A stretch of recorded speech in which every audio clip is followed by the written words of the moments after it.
How to add hyperlink in Telegram.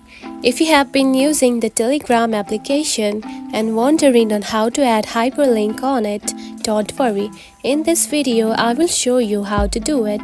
So let's get started. First of all, open the Telegram application, just like this. After that, tap onto one of the chat that you want to send the hyperlink to, just like this. Then tap onto the message box right here. Tap on it. Then simply write something that you want to send to that person and made it into the hyperlink, just like this. Click here to download. Then select this message, just like this. And after that, here you can find the format, just right here. Tap on it. Then scroll to your right, just like this, and here you can find link right here. Now tap on it.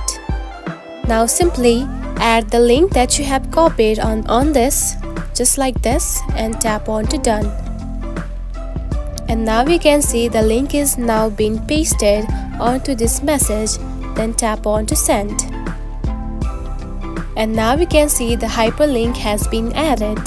Now simply if you click onto this link will be opened. And that's it. This is how you can add hyperlink in Telegram. If you found this video helpful, don't forget to like and subscribe for more tips. Thanks for watching.